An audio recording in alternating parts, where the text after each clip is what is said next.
اس وقت ہو سکتا ہے کوئی میرا پریشان بھائی بیٹھا ہو، کوئی ایسا ہو جو قرضدار ہو، کوئی ایسا ہو جس کے ساتھ بیماریاں ہوں، کوئی ایسا ہو جو کسی اور مصیبت میں گرفتار ہے، ٹینشن میں ہے۔ جتنے مصیبت زدہ ہیں، جتنے پریشان ہیں، جنہیں آفتوں نے گھیرا ہے، ذرا اس بیان کو غور سے سنیے گا۔ ایک بزرگ کے پاس ایک شخص گیا، کہتا ہے حضور بڑا غریب ہوں، بڑا مسکین ہوں، میرے پاس کچھ بھی نہیں ہے۔ تو آپ نے فرمایا اچھا کچھ بھی نہیں ہے؟ کہتا ہاں کچھ بھی نہیں ہے۔ کہ یہ آنکھ دے دو اور 2 لاکھ روپے لے لو۔ کہتا آنکھ دوں گا تو زندہ کیسے رہوں گا؟ اچھا ٹھیک ہے ہاتھ دے دو 2 لاکھ روپے لے لو۔ کہتا ہاتھ بھی نہیں دے سکتا۔ اچھا پیر دے دو 2 لاکھ روپے لے لو۔ پیر بھی نہیں دے سکتا۔ اچھا کان دے دو 2 لاکھ روپے لے لو۔ کہتا یہ بھی نہیں دے سکتا۔ اچھا ناک دے دو۔ وہ بزرگ گنواتے رہے، وہ منع کرتا رہا۔ آپ نے فرمایا کمال کے آدمیوں، لاکھوں روپے کی پراپرٹی لے کے گھوم رہے ہو، کہہ رہے ہو کچھ بھی نہیں ہے میرے پاس۔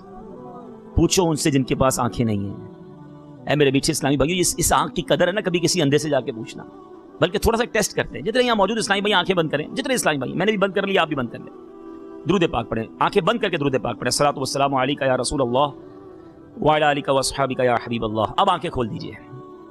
میں آپ کو دیکھ پا رہا ہوں، آپ مجھے دیکھ پا رہے ہیں، یہ روشنیاں بھی نظر آ رہی ہیں، مگر جو چند سیکنڈز کے لیے آنکھیں بند کی تھی نا، آگے کیا تھا آنکھوں کے؟ اندھیرا۔ جو آنکھوں کے سامنے اندھیرا ہے نا، یہ چند سیکنڈز کا تھا، لیکن جو نابینا ہوتا ہے ساری زندگی اس کی آنکھوں کے سامنے یہ اندھیرا ہوتا ہے۔ کیسے جیتا ہوگا کبھی سوچو۔ کچھ نہیں دیکھ پاتا، نہ اپنے بچوں کو دیکھ پاتا ہے، نہ اپنے گھر بار کو دیکھ پاتا ہے۔ بہت ساری چیزیں کا اسے بھی دیکھنے کو جی چاہتا ہوگا، وہ نہیں دیکھ پاتا۔ کبھی سوچو اندھا نابینا مکے مدینے پہنچ جائے، سارے قافلے والے کہیں کہ دیکھو کعبہ آ گیا، گنبد خضرا آ گیا، کتنی حسرت ہوگی اس نابینا کو کہ یا اللہ میرے پاس آنکھیں ہوتی میں بھی دیکھتا۔ لیکن مجھے بتاؤ اے آنکھ والو، کبھی اس آنکھ کی نعمت کا شکر ادا کیا اللہ کی بارگاہ میں؟ آج کئیوں کی 30 40 50 سال عمر ہو گئی، کتنی بار اللہ سے عرض کیا آپ نے کہ مولا تیری مہربانی تو نے آنکھ والا بنایا؟ بلکہ اس آنکھ سے ہی رب کو ناراض کرنے کے کام کرتے ہیں، ان آنکھوں سے ہی گناہ کیے جا رہے ہیں، ان آنکھوں سے ہی بے حیائی کی جا رہی ہے، ان آنکھوں سے وہ دیکھا جا رہا ہے جس کو دیکھنے کا منع کیا گیا۔ یہ کتنی بڑی غلط بات ہے کہ ایک تو اللہ نے مجھے اندھا نہیں بنایا اور آنکھیں دی تو میں ان آنکھوں سے ہی رب کو ناراض کر رہا ہوں۔ کبھی اس ہاتھ کی قدر پوچھنی ہو نا، جاؤ جس کے ہاتھ نہیں ہے اس سے پوچھو۔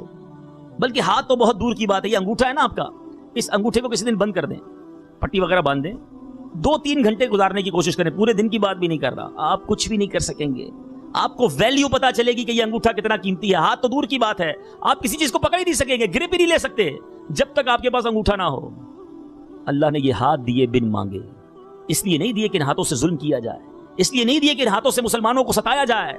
یہ ہاتھیں نیکی کے کام، ہاتھ نیکی کے کام کرنے کے لیے مجھے رب نے دیے تھے۔ ایک تو نعمت دیتا ہے، پھر ہم اسی نعمت سے اس کی نافرمانی کرتے ہیں، اور پھر شکوہ بھی کرتے ہیں میرے پاس کچھ نہیں۔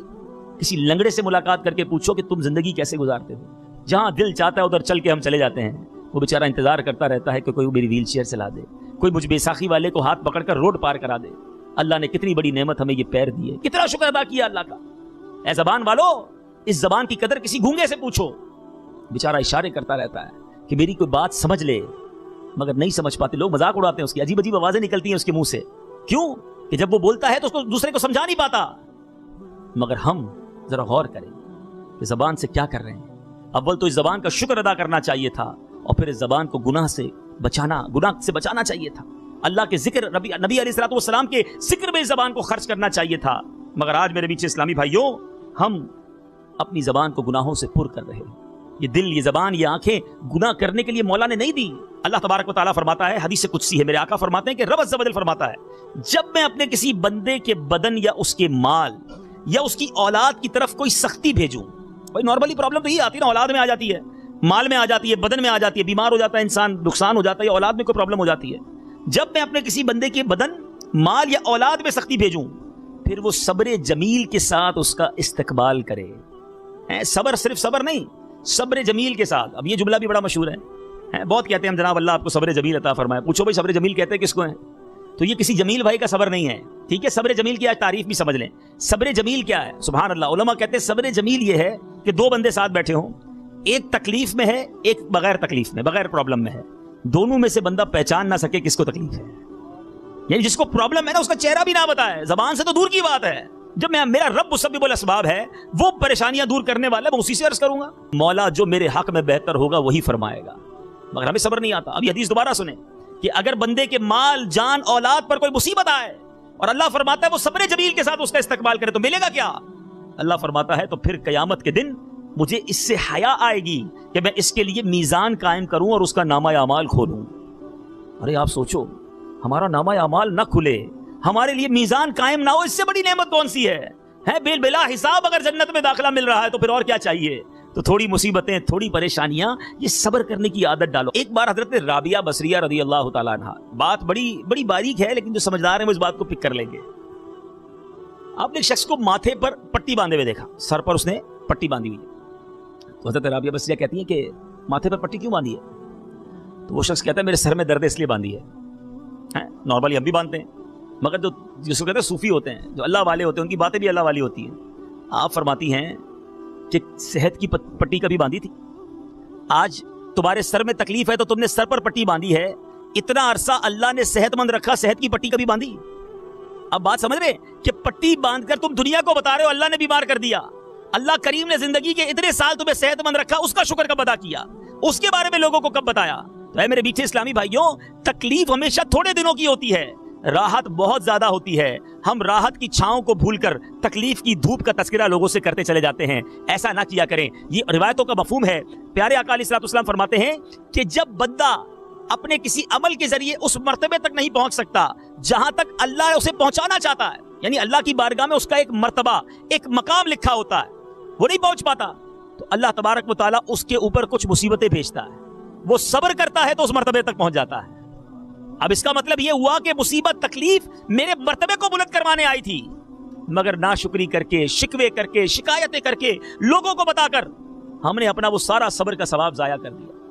اچھا, یہ بھی ایک وسوسہ آتا ہے کہ یار میں نمازیں بھی پڑھوں, میں روزے بھی رکھوں, میں عبادت بھی کروں, میری مصیبت ہی ختم نہیں ہوتی, اور جناب وہ فلاں آدمی ایک وقت کی نماز نہیں پڑھتا, روزی بھی حرام, اس کے سارے کام ٹھیک ہو رہے ہوتے ہیں.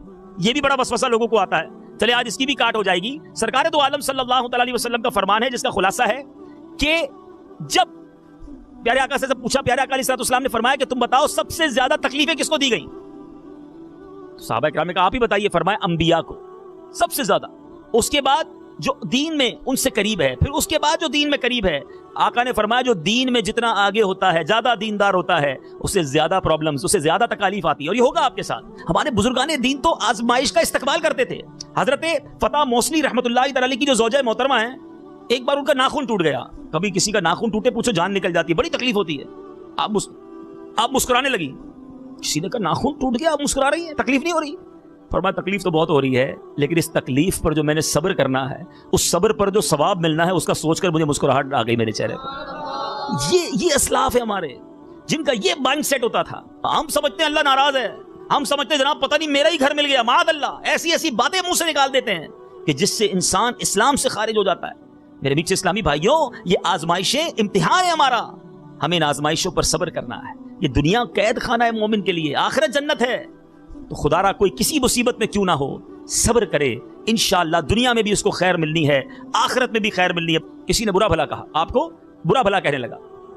حضرت عمر بن عبدالعزیز رضی اللہ عنہ, کمال بات انہوں نے کی. آپ کو اس نے برا بھلا کہا, ہمیں کوئی برا بھلا کہے ہم کہتے ہیں میں بتاتا ہوں میں کیا ہوں, اور واقعی بتا دیتے ہیں ہم کیا ہیں, کیونکہ پھر تو اپنی باتیں اندر سے نکلتی ہیں نا, تو اب بتانا نہیں چاہیے. تو بہرحال حضرت عمر بن عبدالعزیز سے کسی نے برا بھلا کہا, آپ نے کمال کا جواب دیا. آپ نے فرمایا شخص تو چاہتا ہے کہ مجھے غصہ آ جائے, پھر میں تجھے بدلا دوں, تجھ پر ظلم کروں, تجھے برا بھلا کہوں, اور پھر تو قیامت کے دن اللہ کی بارگاہ میں فریاد کر کے مجھے پھنسوا دے. میں ایسا نہیں کروں گا, تجھے ایسا موقع تو کم از کم نہیں دوں گا. یعنی ایک تو اس نے مجھے برا بھلا کہا, میں اسی کو مظلوم بنا دوں اس کے ساتھ ظلم کر کے, نہیں, میں صبر کروں گا.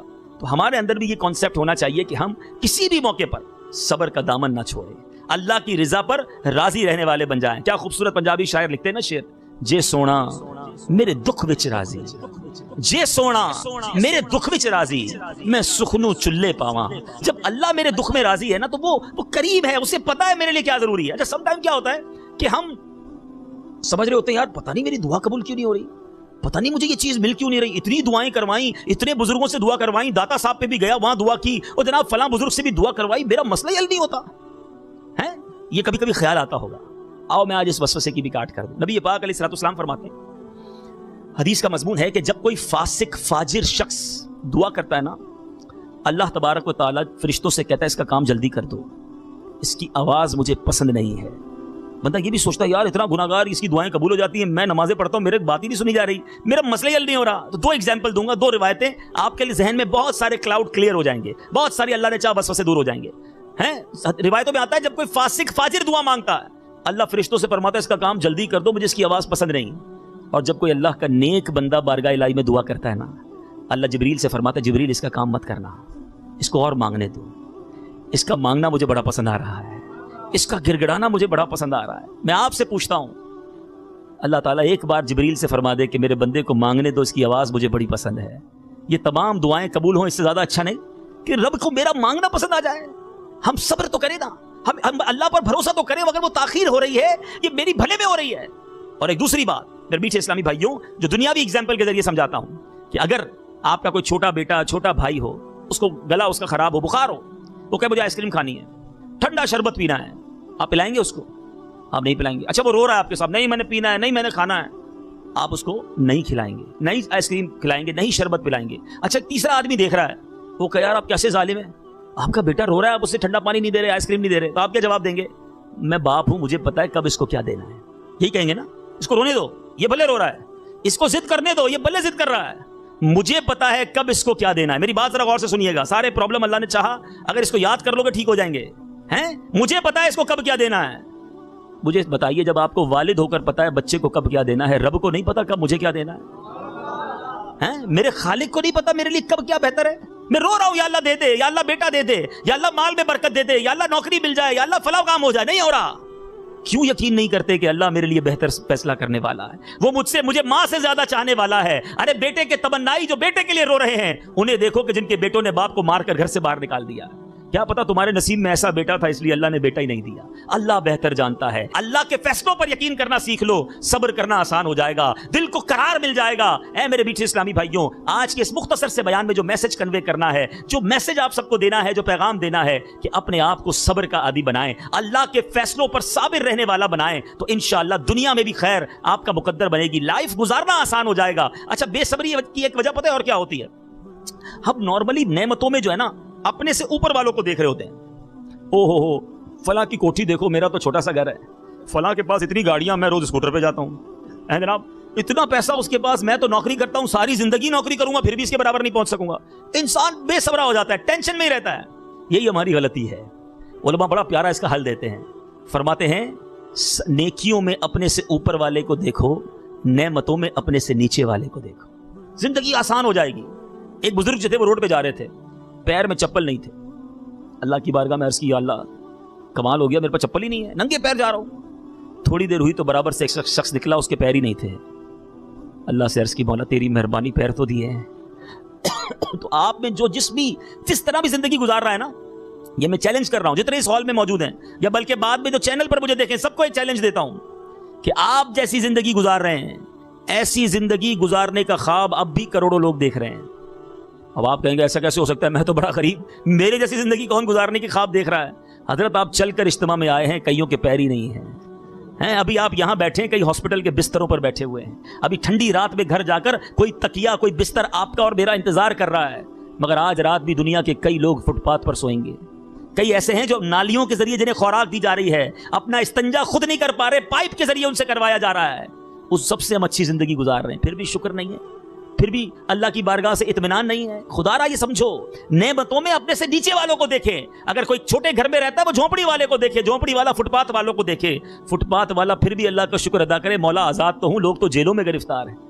ہر بندے سے زیادہ مصیبت میں بندہ موجود ہے، اسے دیکھ کر صبر کرنا سیکھو. اوپر دیکھو گے تو کبھی یہ دوڑ ختم نہیں ہوگی، یہ کمپٹیشن کبھی ختم نہیں ہوگا کہ میں اس سے آگے بڑھ جاؤں، اس سے آگے ایک اور مل جائے گا، اس کے آگے ایک اور مل جائے گا، اور یہ زندگی ختم ہو جائے گی. ہم نے مال کی دوڑ میں نہیں رہنا. ہاں میں کہتا ہوں کمپٹیشن کرو، یہ بھی علماء نے لکھا کہ اگر آپ کو کمپٹیشن کرنا ہے، اگر آگے بڑھنا ہے تو نیکیوں والے کو دیکھو کہ فلاں مجھ سے زیادہ نیکیاں کرتا ہے، میں بھی نیکیاں کروں گا.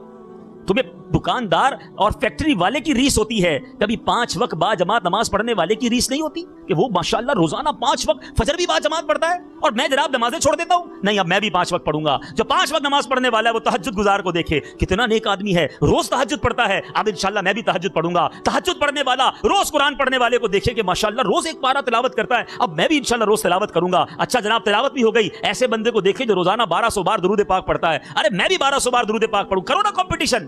جتنا کمپٹیشن کرو گے نیکیاں بڑھتی چلی جائیں گی، جنت کی طرف جانا آسان ہو جائے گا۔ ہم دنیاوی کمپٹیشن کے چکر میں اللہ کو ناراض کرنے والے اور حرام کاموں میں مصروف ہو جاتے ہیں۔ آج ہمارا حال یہ ہے، کسی کے گھر دعوت میں جائیں، دعوت سے آ کر پہلے تو اس کی غیبتیں ہوں گی، اتنا بڑا آدمی ہو کے دیکھو کیسا کھانا کھلایا ہے، اتنے لوگ تھے تو سیٹیں زیادہ نہیں رکھی تھی، پہلے برائیوں پر تبصرہ ہوگا، اور اب نیت دوسری کیا ہوگی کہ میں اب اس سے بڑی دعوت کر کے دکھاؤں گا، میرے بچے کا فنکشن اس سے بڑا ہوگا۔ اسی میں مر گئے ہم لوگ۔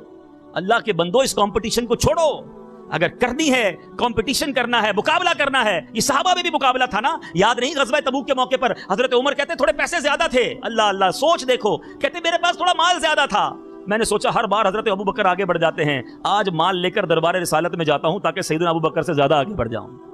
ہمارا کیا حال ہوتا ہے، مال زیادہ ہے تھوڑی عیاشیاں زیادہ کرتے ہیں، بڑے سالوں سے ارمان روکے ہوئے تھے، اب پیسے آئے ہیں، اب وہ سارے ارمان نکالوں گا جو گناہوں والے۔ نہیں، حضرت عمر کہتے ہیں مال زیادہ تھا، صدقہ زیادہ دوں گا، اپنا آدھا مال لے کر بارگاہ رسالت میں حاضر ہو گئے کہ اب بس حضرت ابوبکر سے اس بار تو مجھے لگتا ہے میں زیادہ نکل ہی گیا۔ تھوڑی دیر بعد حضرت ابوبکر صدیق تشریف لائے، بظاہر مال تھوڑا تھا، یاد رکھیے گا یہ دو باتوں کی کلیریفیکیشن ہو جائے گی۔ اپیرنٹلی بظاہر حضرت ابوبکر صدیق کا مال حضرت عمر سے تھوڑا تھا، تھوڑا مال لے کر آئے تھے، ہو سکتا ہے حضرت عمر نے جب وہ مال دیکھا ہو تو دل میں خیال آ ہو، لگتا ہے اس بار تو آگے بڑھ گیا ہوں، لیکن حضرت ابوبکر صدیق سے پیارے آقا نے پوچھا اے ابوبکر کیا لائے ہو؟ عرض کرتے ہیں یا رسول اللہ جو کچھ گھر میں تھا سب لے آیا ہوں۔ اے ابوبکر گھر والوں کے لیے کیا چھوڑا ہے؟ کہتے ہیں یا رسول اللہ گھر والوں کے لیے اللہ اور اس کا رسول کافی ہے، سب کچھ۔ بلکہ حضرت ابوبکر صدیق نے تو کمال یہ کیا کہ جو کرتے میں بٹن لگتے ہیں نا، ان بٹن کی جگہ کانٹے لگائے، بٹن بھی رائے خدا میں دے دیے۔ تھوڑی دیر ہوئی تو جبریل امین نبی پاک کی بارگاہ میں آئے، جبریل امین نے لباس پہنا تھا، اس میں کانٹے لگے ہوئے تھے۔ پیارے آقا نے پوچھا اے جبریل یہ کیسا لباس پہنا ہے؟ کہتا ہے یا رسول اللہ صرف میں نے نہیں، اللہ کو آج ابوبکر کی ادا ایسی پسند آئی ہے، آسمانوں پر جتنے فرشتے سب نے یہی لباس پہنا ہے۔ صحابہ کرام علیہم رضوان اور خود نبی پاک علیہ الصلوۃ والسلام کی سیرت میں یہ معاملات کتنے آئے اور کس طرح اس کو ہینڈل کیا گیا۔ خزائن العرفان تفسیر قرآن میں ہے کہ ایک بار سرکار دو عالم صلی اللہ علیہ وسلم کی بارگاہ میں ایک بھوکا شخص حاضر ہوا۔